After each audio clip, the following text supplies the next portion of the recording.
شاہین پاؤں پٹکتی ہوئی باہر چلی گئی۔ میں بھی ٹھنڈی سانس لے کر رہ گیا۔ اگلے روز ہماری آوارہ گردی پھر شروع ہوئی۔ میں اور عمران لاہور کی سڑکوں پر موٹر سائیکل دوڑاتے رہے، اندرون شہر گئے، خاص اڈوں پر جا کر بھی اپنی صورت دکھائی۔ شہر میں عمران کو جگہ جگہ اپنے شناسہ ملے۔ وہ یاروں کا یار تھا، مشکل میں پھنسے ہوئے لوگوں کا مددگار، ضرورت مندوں کا خیال رکھنے والا۔ چاہنے والے اسے یوں ہی تو ہیرو نہیں کہتے تھے، وہ نگاہوں کے راستے دل میں اترتا تھا، ہر محفل کی جان بن جاتا تھا۔ ایک قہوہ خانے میں ایک سابق پولیس انسپکٹر سے عمران کی تلخ کلامی ہوئی تو عمران کی حمایت میں بولنے والے کئی افراد سامنے آ گئے اور اس سابق انسپکٹر کی بولتی بند کر دی۔ شام کے وقت ہم سیٹھ سراج کے اس پلازا میں بھی گئے جو وہ اب فروخت کر چکا تھا۔ پلازا میں بھی کسی مطلوبہ شخص سے ہماری مٹبھیڑ نہیں ہو سکی۔ اس روز بھی ہم ناکام واپس آئے۔ مجھ پر عجیب سی مایوسی طاری ہو رہی تھی۔ مجھے یوں لگا جیسے سیٹھ سراج اور شیرے وغیرہ تک پہنچنے کا موقع میں نے اپنے ہاتھوں گنوایا ہے۔ چھیدے کو پہچاننے کے بعد میں خود پر ضبط نہ رکھ سکا اور اس پر ٹوٹ پڑا۔ اس نے خودکشی کر لی۔ اب ہم ایک بار پھر مکمل اندھیرے میں تھے۔ اپنی کیفیت کے زیر اثر میں چھت پر چلا گیا۔ یہاں عاطف نے ہلکی پھلکی ورزش کے لیے چھوٹا سا جم بنا رکھا تھا۔ ایک سینڈ بیگ بھی یہاں جھول رہا تھا۔ میں سینڈ بیگ کے ساتھ مصروف ہو گیا، یہاں تک کہ سردی کے باوجود میرا جسم پسینے میں نہا گیا اور ہاتھوں کی پشت سے خون رسنے لگا۔ میں نے مڑ کر دیکھا تو عمران اور عاطف کھڑے تھے۔ عمران نے تو مجھے پہلے بھی ایسے دیوانے پن سے مشق کرتے دیکھا تھا، مگر عاطف کے لیے یہ پہلا موقع تھا۔ وہ ششدر دکھائی دیا، میری آنکھوں کی نمی بھی اسے حیران کر رہی تھی۔ عمران نے اشارے سے عاطف کو واپس بھیج دیا اور دھیمے قدموں سے میرے پاس آیا، میرے کندھے پر ہاتھ رکھ کر بولا، تمہارا دکھ اچھی طرح سمجھ رہا ہوں جگر، لیکن ذرا انتظار، بس تھوڑا سا صبر، ہم ماں جی کی روح کو اب زیادہ دیر تڑپنے نہیں دیں گے۔ اس کے لفظوں نے میرے اندر ایک حوصلہ سا بھر دیا۔ وہ جب بھی بولتا تھا اسی طرح زخموں پر مرہم رکھ دیتا تھا۔ اگلے روز چاچے نذیرے کی شادی تھی۔ میں اور عمران حسب وعدہ وہاں پہنچے۔ عمران کی موجودگی نے اس انوکھی شادی کی رونق دوبالا کر دی۔ عمران نے باقاعدہ گانا گایا اور ڈانس کرنے والے نوجوانوں کے ساتھ مل کر ڈانس بھی کیا۔ عمران کا دوست ہونے کی حیثیت سے مجھے بھی خصوصی اہمیت دی جا رہی تھی۔ حاضرین میں فربہ اندام نوجوان جمیل بھی موجود تھا۔ یہ وہی بندہ تھا جس نے چند روز پہلے ہمیں اپنے پیر شوکت احمد تھانوی سے ملایا تھا، اور پیر تھانوی نے ہم سے کچھ الجھی سلجھی باتیں کی تھیں۔ میں نے جمیل سے اس کے پیر کا حال احوال دریافت کیا اور پوچھا کہ وہ ہم سے دوبارہ کب ملاقات کر رہے ہیں۔ جمیل اس کا کوئی واضح جواب نہیں دے سکا۔ اس نے بس یہ کہا کہ پیر صاحب کے پاس آپ کے موبائل نمبرز موجود ہیں، انہیں جیسے ہی ضرورت پڑے گی وہ آپ کو کال کریں گے۔ چاچے نذیرے اور چاچی کلثوم کی انوکھی شادی کی کوریج کے لیے 3-4 اخباری نمائندے بھی موجود تھے۔ 2 ٹی وی کیمرے بھی دکھائی دے رہے تھے۔ چاچا نذیرہ روایتی دیہاتی لباس تہبند اور کرتے میں تھا، سر پر رنگدار پگڑی تھی، اس نے خود کو خوب چمکایا ہوا تھا۔ ایک اخباری نمائندے نے پوچھا، چاچا جی اس شادی پر آپ کو کیسا لگ رہا ہے؟ بہرے چاچے نے کہا، پیسہ؟ شادی پر میرا پیسہ تو نہیں لگ رہا، یہ میرے سجن بیلی ہیں جو لگا رہے ہیں۔ نمائندے نے نذیرے کے کان کے پاس جا کر ذرا زور سے کہا، میں کہہ رہا ہوں کہ بچپن کی محبت کو پا کر آپ نے کیسا محسوس کیا ہے؟ جوس تو نہیں پیا ہے پتر، جوس تو ٹھنڈا ہوتا ہے، میں نے سویرے گری بادام والا دودھ پیا تھا، اب تم سب کے ساتھ پیٹھیدہ حلوہ کھایا ہے۔ سب ہنسنے لگے۔ عمران نے کہا، چاچے تم بڑے خوش قسمت ہو، شوہر کو سنائی نہ دے تو وہ بڑا ہی چنگا رہتا ہے۔ پنگا؟ نہیں عمران پتر، میرا تو کسی سے پنگا نہیں رہتا، اور کلثوم کے ساتھ تو ہو ہی نہیں سکتا۔ محفل کشتے زعفران بن گئی۔ شام کے وقت چاچے نذیرے کی شادی سے فارغ ہو کر میں اور عمران ایک بار پھر لاہور کی سڑکوں کی پیمائش کرنے لگے۔ یہ ہفتے کا روز تھا، ہر طرف ویکینڈ کی گہما گہمی نظر آتی تھی۔ ہم اس ہوٹل کے پاس سے گزرے جہاں کبھی سروت اور میں بیٹھا کرتے تھے۔ ہوا میں خنکی تھی۔ ہم ذرا چائے پینے کے لیے رک گئے۔ یہاں کی بہت سی یادیں ذہن میں تازہ ہو گئیں۔ سینے میں دھواں سا بھرنے لگا۔ یہی جگہ تھی جہاں سیٹھ سراج کے بیٹے واجی نے اپنے دوستوں کے ہمراہ مجھے اور سروت کو زچ کیا تھا۔ ہم پر فکرے کسے تھے اور اپنی ہیوی موٹر بائکس ہماری گاڑی کے پیچھے پارک کر کے ہمارا راستہ مسدود کر دیا تھا۔ اس دن کے بعد ہم کبھی اس جگہ نہیں آئے۔ آج قریباً 4 سال بعد میں ان در و دیوار کو دیکھ رہا تھا اور سینے میں دھواں بھر رہا تھا۔ چلو عمران چلیں۔ چائے ختم ہوتے ہی میں نے کہا۔ ہم اٹھ کھڑے ہوئے، کاؤنٹر کے پاس پہنچے تو ایک دبلے پتلے ویٹر مقبول نے مجھے جھک کر سلام کیا۔ میں نے جواب دیا۔ پرانے چہروں میں سے بس یہی ایک چہرہ مجھے یہاں نظر آیا تھا۔ آپ بہت عرصے بعد یہاں آئے ہیں صاحب جی، وہ بتیسی نکال کر بولا۔ ہاں میں یہاں نہیں تھا، باہر تھا ملک سے، میں نے مبہم جواب دیا۔ وہ ذرا جھجکا، پھر بولا، مجھے یاد ہے جی، آپ جب بھی آتے تھے وہاں اس کونے والی میز پر بیٹھتے تھے۔ اس وقت کافی دبلے پتلے تھے آپ، اور آپ کے ساتھ وہ بیوی بھی ہوتی تھیں، آپ کی منگیتر تھیں شاید۔ ہاں، میں نے ایک بار پھر مختصر جواب دیا۔ وہ کچھ مہینے پہلے بھی یہاں آئی تھیں، میں نے جس طرح آپ کو پہچانا انہیں بھی فوراً پہچان لیا تھا۔ ویٹر مقبول کے اس فکرے نے جیسے میرے آگے بڑھتے ہوئے قدموں کو زمین سے پیوست کر دیا۔ عمران بھی چونک گیا۔ کب کی بات ہے یہ؟ میں نے لرزاں آواز میں پوچھا۔ مجھے ٹھیک سے یاد تو نہیں، میرا خیال ہے یہی اگست ستمبر کے دن تھے، اور ایک بار نہیں، وہ 3-4 بار آئی تھیں یہاں، اکیلی ہی ہوتی تھیں، پہلے سے کمزور لگتی تھیں اور کچھ گمسم بھی۔ وہ اسی کونے والی میز پر بیٹھتی تھیں۔ ویٹر مقبول نے ایک بار پھر ہال کے شمالی گوشے کی طرف اشارہ کیا۔ میں نے تعجب سے عمران کی طرف دیکھا، اس کے چہرے پر بھی حیرت تھی۔ عمران کی اطلاع کے مطابق ثروت اور ناصر وغیرہ جرمنی میں تھے، لیکن یہ ویٹر مقبول کچھ اور خبر دے رہا تھا۔ ویٹر مقبول کا یہ جملہ بھی میری دھڑکنوں کو زیر و زبر کر رہا تھا کہ ثروت یہاں آتی تھی اور فلاں میز پر بیٹھتی تھی۔ عمران نے ویٹر مقبول سے پوچھا، کیا ہم کہیں اور بیٹھ کر بات کر سکتے ہیں؟ کیوں نہیں جی، میری ڈیوٹی ختم ہو گئی ہے، میں تو واپس جا رہا تھا۔ اگر آپ 2 سیکنڈ پہلے کاؤنٹر کی طرف نہ آتے تو میں نے تو سیدھا نکل جانا تھا۔ کہاں بیٹھیں؟ میں نے اس سے پوچھا۔ کہیں باہر چلتے ہیں جی، یہاں آپ کے برابر بیٹھتے ہوئے شرم آئے گی، بہتر یہی تھا کہ کہیں اور بیٹھا جائے۔ ہم ویٹر مقبول کے ساتھ باہر نکلے۔ اب 8 بجنے والے تھے، انگنت نیون سائن جگمگا رہے تھے، سڑک پر روشنی کا دریا سا بہہ رہا تھا۔ ہم نے سڑک پار کی اور کچھ فاصلے پر ایک پارک میں جا بیٹھے۔ میرے اندر ہلچل مچی ہوئی تھی۔ میں نے مقبول سے پوچھا، تمہیں یقین ہے کہ میرا مطلب ہے کہ وہ ثروت ہی تھی؟ آپ کیسی بات کرتے ہیں جی، میں آپ دونوں کو کبھی نہیں بھول سکتا۔ یوں تو ہمارے کیفے میں بہت سے جوڑے آتے ہیں، لیکن آپ دونوں کی بات اور تھی۔ آپ کے میل ملاقات میں کوئی لوفر پن نہیں تھا، آپ دونوں کبھی کسی کیبن میں نہیں بیٹھے، اور بی بی جی کی تو شکل دیکھ کر ہی پتا چل جاتا تھا کہ وہ کسی نیک ماں باپ کی اولاد ہیں۔ آپ دونوں اکثر گرین ٹی پیتے تھے، اور مجھے یاد ہے جس حساب سے بل بنتا تھا اسی حساب سے مجھے ٹپ بھی دیتے تھے۔ ایک دفعہ آپ نے یہ بھی بتایا تھا کہ آپ دونوں منگیتر ہیں۔ بی بی جی کا چہرہ اس بات پر بالکل گلابی ہو گیا تھا۔ میں نے اس کی بات قطع کرتے ہوئے کہا، تم بتا رہے ہو کہ چند مہینے پہلے وہ 3-4 بار یہاں آئی، تمہاری کوئی بات ہوئی ان سے؟ جی ہاں، مجھے اندازہ ہو گیا تھا کہ آپ کے ساتھ ان کی منگنی وغیرہ آگے نہیں چل سکی۔ ایک روز ڈرتے ڈرتے میں نے ان سے پوچھا کہ وہ اتنا عرصہ کہاں رہی ہیں اور آج کل یہاں اکیلی کیوں آتی ہیں؟ انہوں نے بس گول مول سا جواب دیا۔ کہنے لگی، میں پاکستان سے باہر تھی، یہاں کی چائے بہت یاد آتی تھی، اس لیے آ جاتی ہوں، لیکن تمہارے سوا سب کچھ بدل چکا ہے۔ مجھے بعد میں افسوس ہوا کہ میں نے ان سے یہ سب کچھ پوچھا۔ کیوں؟ اس کے بعد وہ آئی ہی نہیں۔ تمہارا کیا اندازہ ہے وہ عارضی طور پر لاہور میں تھیں یا یہاں رہ رہی تھیں؟ میں ٹھیک سے کچھ نہیں کہہ سکتا۔ ویسے ان کے پاس اپنی سواری نہیں تھی جی، وہ پیدل ہی آتی تھیں۔ ایک بار میں نے انہیں رکشے سے اترتے بھی دیکھا۔ ہاں، ایک بات یاد آئی، ایک دن میں نے انہیں انشورنس کمپنی والے دفتر کی سیڑھیاں اترتے بھی دیکھا تھا۔ ان کے ہاتھ میں ایک فائل تھی، یوں لگتا تھا کہ وہ نوکری کی تلاش میں وہاں گئی ہیں، لیکن اس کے بعد میں نے انہیں دوبارہ نہیں دیکھا۔ انشورنس کمپنی کے دفتر والے ذکر نے مجھے چونکا دیا۔ یہ دفتر پاس ہی چوراہے میں تھا، ایک لحاظ سے یہ اس علاقے میں سب سے پرانا دفتر تھا۔ یہاں میرے کالج کی ایک ساتھی فائزہ کام کرتی تھی۔ فائزہ کسی حد تک ثروت کو بھی جانتی تھی۔ جب میں اور ثروت یہاں ویٹر مقبول والے کیفے میں ملنے آتے تھے تو کبھی کبھی یہاں فائزہ سے بھی ملاقات ہو جاتی تھی۔ ایک دم میرے ذہن میں جھماکا سا ہوا، کہیں ایسا تو نہیں تھا کہ ثروت کو واقعی ملازمت کی تلاش ہو، وہ اس سلسلے میں فائزہ سے ملی ہو اور فائزہ اس کے بارے میں جانتی ہو کہ وہ کہاں ہے۔ اگلے دن تک کا وقت میں نے بڑی مشکل سے کاٹا۔ انشورنس کمپنی کے اس دفتر کے علاوہ میرے پاس فائزہ کا کوئی اور رابطہ نہیں تھا۔ الصبح میں اور عمران موٹر سائیکل پر سوار انشورنس کمپنی کے دفتر پہنچ گئے۔ یہ جان کر میرے دل کی دھڑکنیں تیز ہو گئیں کہ فائزہ ابھی بھی اسی آفس میں کام کرتی ہے اور اسسٹنٹ ڈائریکٹر بن چکی ہے۔ جلد ہی میں اور عمران فائزہ والے دفتر میں اس کے سامنے موجود تھے۔ فائزہ نے مجھے پہچان لیا اور بڑے تپاک سے ملی۔ وہ پہلے سے کچھ فربا ہو گئی تھی اور لڑکی کے بجائے خاتون نظر آتی تھی۔ وہ میری آمد پر بے حد حیران ہوئی۔ تم اتنا عرصہ کہاں رہے تابش؟ مجھے تو لگتا تھا کہ تم سے اب کبھی ملاقات نہ ہو سکے گی۔ میرے اندازے کے مطابق تم پاکستان میں تو ہرگز نہیں تھے۔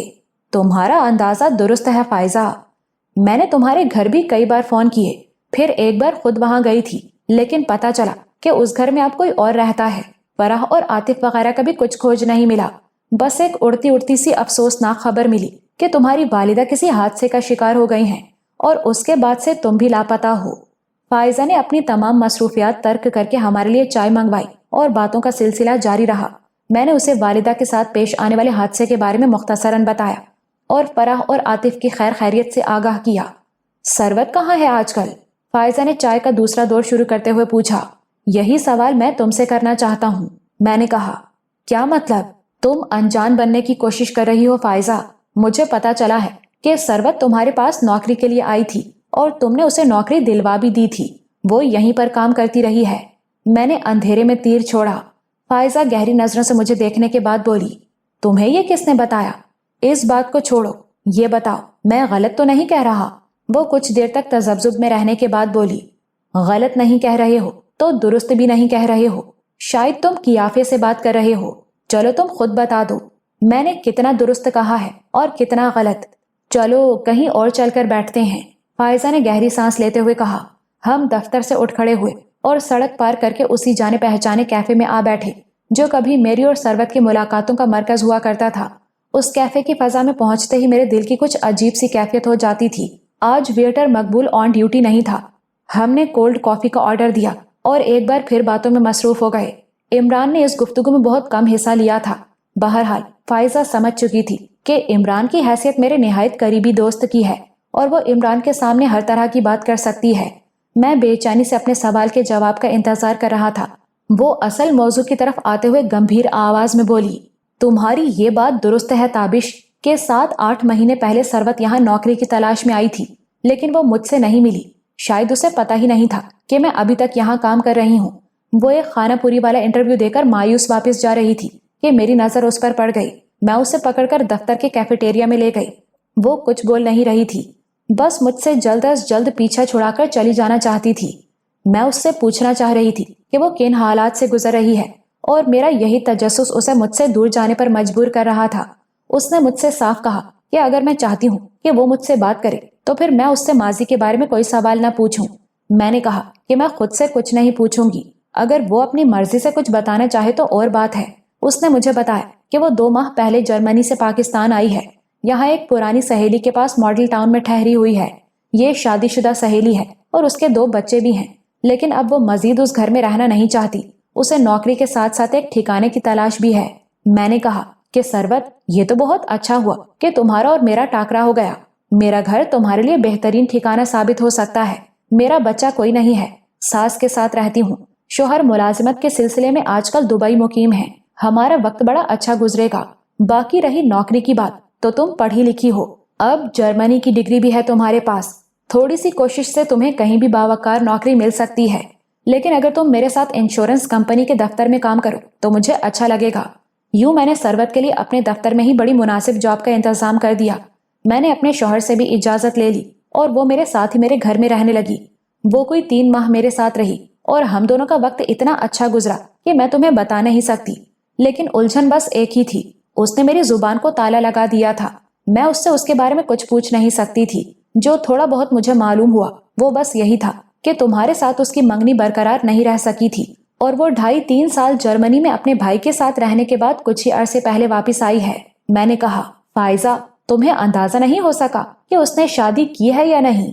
میں سچ کہتی ہوں تابش، مجھے اس بارے میں بڑا تجسس تھا، لیکن یہ سوال ان نازک ترین سوالوں میں سے تھا جنہیں وہ کسی صورت سننا پسند نہ کرتی۔ میں جانتی تھی کہ میں نے اپنا وعدہ توڑا تو اسے ایک دم کھو دوں گی۔ ہو سکتا ہے کہ صبح اٹھوں تو وہ میرے گھر میں موجود ہی نہ ہو۔ اس کی ذہنی کیفیت کچھ عجیب سی تھی۔ میرا دل کہتا تھا کہ وہ ایک بہت بھاری بوجھ سینے پر لیے پھر رہی ہے۔ اس بوجھ اور دکھ سے اپنا دھیان ہٹانے کے لیے وہ گاہے بگاہے ہنستی بھی تھی، باتیں بھی کرتی تھی، رات گئے تک دفتر کے کام میں بھی لگی رہتی تھی، لیکن اس سب کے دوران میں بھی اس کا دھیان جیسے کہیں اٹکا رہتا تھا۔ عمران نے گفتگو میں حصہ لیتے ہوئے کہا، کیا کبھی اس نے آپ سے تابش کے بارے میں کوئی سوال کیا؟ نہیں، براہ راست تو نہیں کیا، لیکن ایک بار اتنا ضرور پوچھا کہ کیا میری ملاقات کبھی فرح اور عاطف سے نہیں ہوئی؟ میں نے بتایا کہ نہیں، ان کے بارے میں کچھ پتا نہیں۔ میں نے اسے تجویز دی کہ لاہور میں اس کے 2-4 رشتہ دار موجود ہیں، وہ ان سے ملے، ہو سکتا ہے کہ وہ فرح اور عاطف کے بارے میں کچھ جانتے ہوں۔ اس کا رنگ ایک دم زرد پڑ گیا۔ میں نے اندازہ لگایا کہ وہ اپنے کسی رشتہ دار سے ملنا چاہتی ہے اور نہ ماضی سے کسی طرح کا رابطہ رکھنا چاہتی ہے۔ ہم باتیں کر رہے تھے۔ کیفے کی کھڑکیوں سے باہر ایک ابر آلود دوپہر گرد و پیش کو نیم روشن کر رہی تھی۔ میں نے پوچھا، فائزہ، تم نے کہا ہے کہ وہ 2-3 مہینے تمہارے ساتھ رہی، پھر کہاں گئی؟ فائزہ نے گہری سانس لے کر کرسی کی پشت سے ٹیک لگائی اور بولی، ایک دن میں فیلڈ ورک کے لیے دفتر سے باہر تھی، شام کے وقت واپس آئی تو پتا چلا کہ سروت جلدی چھٹی کر کے چلی گئی ہے۔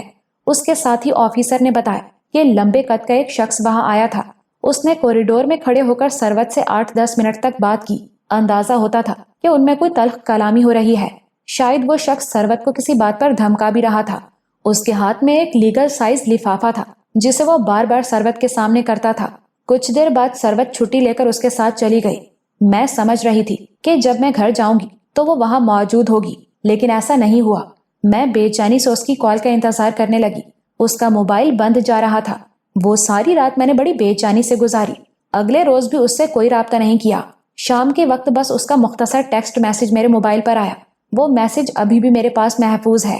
فائزہ نے اپنے شولڈر بیگ میں سے موبائل فون نکالا اور تھوڑی دیر بعد ہمیں ایک میسج دکھایا۔ اس ٹیکسٹ میسج میں قریباً 5 مہینے پہلے کی ڈیٹ تھی۔ میسج کچھ یوں تھا، فائزہ، مجھے بہت افسوس ہے کہ تمہیں بتائے بغیر چلی آئی ہوں۔ میری کچھ ذاتی مصروفیات ہیں جن کی وجہ سے میں آ نہیں سکتی۔ بہرحال میرے بارے میں فکر مند ہونے کی ضرورت نہیں، میں بالکل ٹھیک ہوں۔ میں آفس بھی نہیں آؤں گی، میرا استعفیٰ آفس میں مل جائے گا۔ فائزہ نے بات جاری رکھتے ہوئے کہا، میں نے سروت کے اس نمبر پر رابطے کی بہت کوشش کی لیکن کامیابی نہیں ہوئی۔ اس نمبر کے علاوہ میرے پاس اس کا کوئی اتا پتہ نہیں تھا۔ آخر میں تھک ہار کر بیٹھ گئی۔ عمران نے فائزہ سے اجازت لے کر سگریٹ سلگایا اور بولا، اس بندے کے بارے میں آپ کا کیا اندازہ ہے جو سروت سے ملنے آیا تھا؟ میں نے کہا ہے نا کہ سروت نے مجھے اپنے بارے میں بالکل اندھیرے میں رکھا ہوا تھا۔ میرے پاس اس کے رہنے کی پہلی شرط ہی یہ تھی کہ میں کچھ پوچھوں گی نہیں۔ جہاں تک اس بندے کا تعلق ہے، ہو سکتا ہے وہ اس کا شوہر ہو، لیکن اگر وہ شادی شدہ نہیں تھی تو پھر وہ کوئی بھی ہو سکتا ہے۔ مثلاً میرا دھیان سروت کی اس شادی شدہ سہیلی کی طرف بھی جاتا ہے جس کے پاس وہ جرمنی سے آنے کے بعد ٹھہری تھی۔ ہو سکتا ہے کہ وہ اس سہیلی کا شوہر یا دیور وغیرہ ہو۔ میرا اندازہ ہے کہ وہ اپنی اس سہیلی کا گھر چھوڑنے پر باوجود مجبور ہوئی تھی۔ عمران نے کہا، آپ کا مطلب ہے کہ سہیلی کے شوہر یا گھر کے کسی اور مرد کا رویہ سروت سے ٹھیک نہ ہو؟ بالکل ایسا ہو سکتا ہے۔ آپ جانتے ہیں عمران صاحب، ہماری سوسائٹی میں خوبصورت اکیلی لڑکی کے لیے زیادہ تر مرد تو شکاری ہی ہوتے ہیں، اچھے لوگوں کا ریشو کم ہے۔ عمران نے سگریٹ کے روشن سرے کو گھورتے ہوئے کہا، اس بندے کا پتہ چلنا چاہیے جو آخری بار سروت سے ملا تھا، یا پھر سروت کی اس سہیلی سے کچھ پتہ چل سکتا ہے جس کے پاس وہ جرمنی سے آ کر ٹھہری تھی، لیکن اس کا بھی کوئی کھوج کھرا نہیں۔ میں نے کہا۔ عمران نے پوچھا، دفتر میں جاب حاصل کرتے وقت سروت نے جو قوائف لکھوائے ان سے کوئی مدد نہیں ملتی؟ فائزہ نے اس سوال کا جواب نفی میں دیا۔ اور وہ سامان جو وہ تمہارے پاس چھوڑ گئی تھی، ہو سکتا ہے اس سے کوئی کھوج ملے؟ میں نے کہا، میں نے تو وہ کئی بار دیکھا ہے، اگر تم چاہتے ہو تو تم بھی دیکھ لو۔ فائزہ نے کہا۔ ہماری گفتگو کے دوران میں ہی موسم کافی ابر آلود ہو گیا تھا۔ دوپہر میں ہی لگ رہا تھا کہ شام ہو گئی ہے، لگتا تھا کہ ابھی بارش شروع ہو جائے گی۔ عمران کے موبائل فون کی گھنٹی بجی۔ اس نے کال ریسیو کی۔ ہیلو، کون؟ جی تھانوی صاحب، میں بول رہا ہوں۔ ابھی؟ لیکن… وہ کچھ دیر تک دوسری طرف سے کی جانے والی بات سنتا رہا، پھر بولا، ٹھیک ہے، اگر آپ ضروری سمجھتے ہیں تو میں حاضر ہو جاتا ہوں۔ اوکے۔ فون بند کر کے وہ مجھ سے مخاطب ہوا۔ پیر احمد تھانوی صاحب کی کال تھی، زور دے رہے ہیں کہ میں ابھی آ جاؤں، مریض کی حالت خراب ہے۔ تو پھر… میں نے پوچھا۔ فائزہ بولی، میرے خیال میں آپ کو کوئی ضروری کام ہے، آپ چلیں، میں بھی دفتر کا تھوڑا سا کام نمٹا لوں۔ آج رات کا کھانا آپ میرے گھر کھائیں، تفصیل سے بات چیت بھی ہوگی۔ ابھی آپ کو بہت کچھ بتانا ہے اور آپ سے پوچھنا بھی ہے۔ فائزہ نے اپنے گھر کا مکمل ایڈریس اور فون نمبر مجھے دیا۔ فائزہ سے رخصت ہو کر ہم جیلانی کی موٹر سائیکل پر سوار ہوئے اور شاہ جمال کے علاقے کی طرف روانہ ہو گئے۔ رہ رہ کر بجلی چمک رہی تھی۔ راستے میں ہی زوردار بارش شروع ہو گئی۔ یہ اچھا خاصا طوفان باد و باراں تھا۔ ہم کہیں رکنے کے بجائے چلتے رہے۔ ساون میں تو سبھی بارش میں نہانا چاہتے ہیں، اس جاتی سردیوں کی بارش میں نہانے کے لیے ہمت کی ضرورت تھی، اور یہ ہمت ہم دونوں میں موجود تھی۔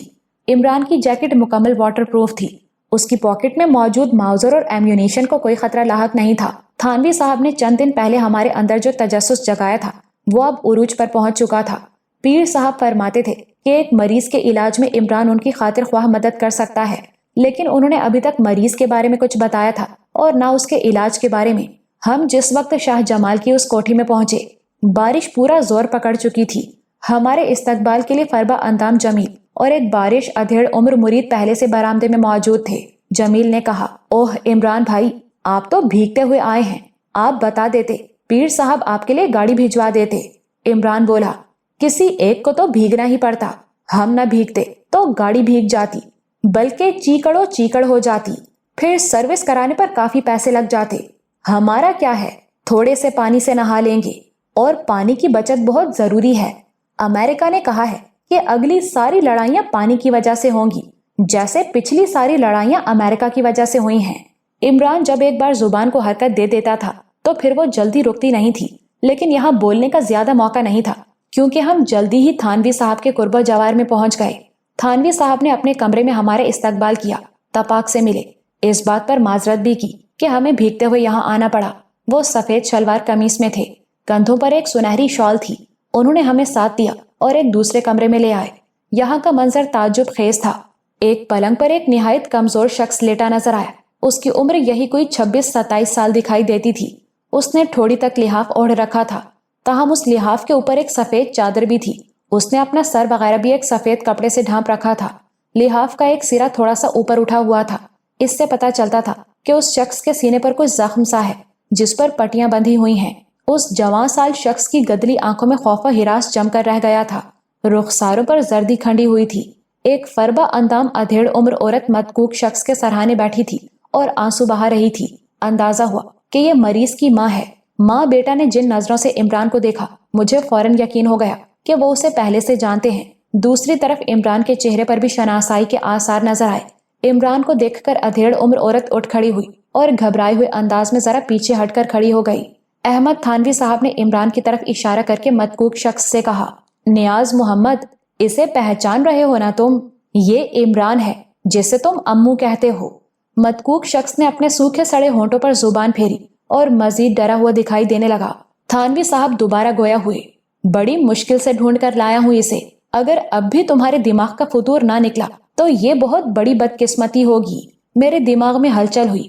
عمران کی روداد میرے کانوں میں گونجنے لگی۔ مجھے یاد آیا کہ نیاز اسی چودھری زادے کا نام تھا جس پر سے آفت ٹالنے کے لیے برسوں پہلے عمران کا انتخاب کیا گیا تھا۔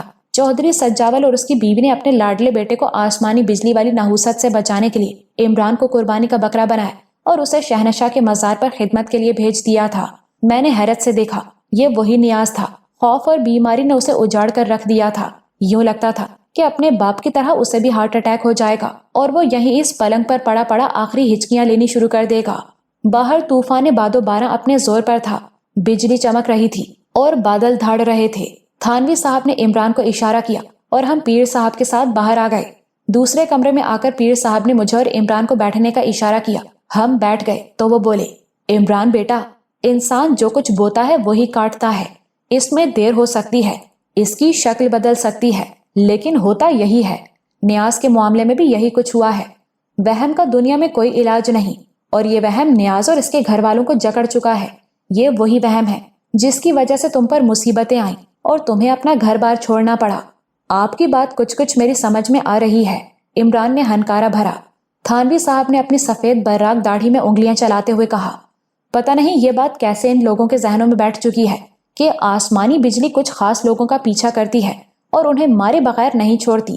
کئی برس پہلے جب اس وہم نے ان لوگوں کو جکڑا تو انہوں نے اپنی دانست میں اپنی بلا تمہارے گلے ڈالنے کی کوشش کی۔ اب ایک بندے کی وجہ سے یہ وہم پھر ان لوگوں کی طرف واپس آ گیا ہے کہ آسمانی بجلی نیازے کو کھا جائے گی۔ اب یہ بندہ دن رات جانکنی کے عذاب میں پڑا ہوا ہے۔ تم نے ابھی اسے دیکھا ہی ہے، کیا حال ہو رہا ہے اس کا۔